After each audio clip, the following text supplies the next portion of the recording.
Well, hello, this is Wilson Cole, and I want to welcome you to this edition of Marketing Moments. Today, I'd like to talk to you about direct response marketing. This is something that I like to think I know a lot about. I utilize it in Adams, Evans, and Ross on the collection side. I built a series of magazines based solely on this particular technique.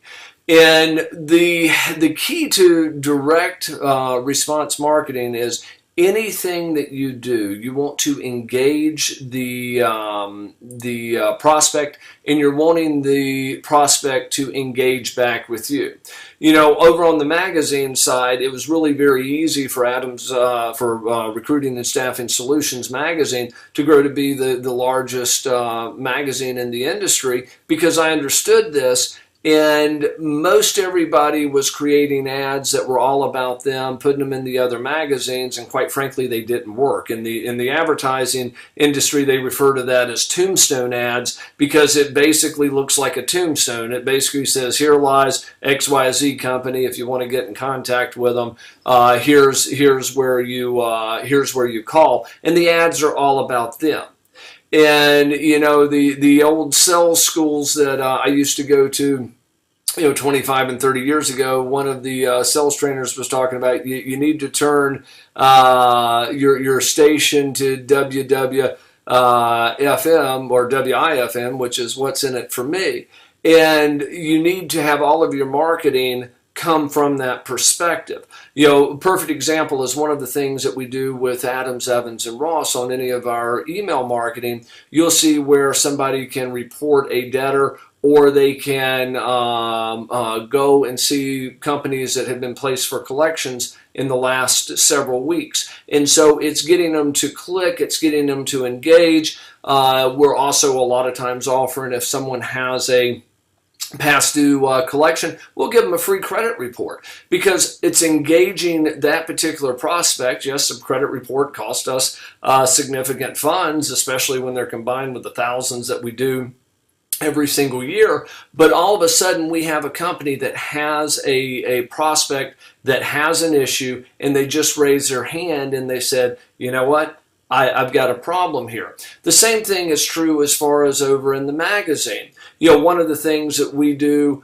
with the magazine is that we, towards the end of the year, we always say, look, we have a calendar of trade shows that are coming up, and if you'd like it, please follow up with us. And that may be our ad. That may be whether that ad is in the magazine, whether that ad is in a digital format, or whether it's part of our script when we call out. Now, a lot of our competitors shake their head and they say, you know what? They're giving calendars on when trade shows are, and some of these trade shows are our competitors. How stupid could we be?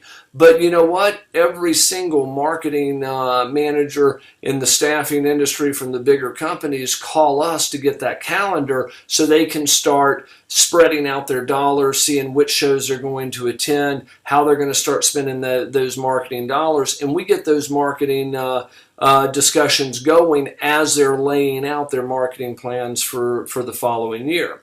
So take a look at your ads. If your ads basically say you were created in 1993 and you've been in business 20 years and you're great, rah, rah, rah, and they don't say, gee, here's what we can do for you, call for this free report on best practices, or whatever, free profile, or the top 10 traits to hiring the perfect employee, depending on whatever your segment is. If you're an insurance company, how to reduce workman's comp, or creating a webinar series for them to register, then you're not going to get the response that you want. And when you start marrying direct response with some of the other techniques that we talk about in the series, such as split testing and things along those lines, it becomes an amazingly powerful technique.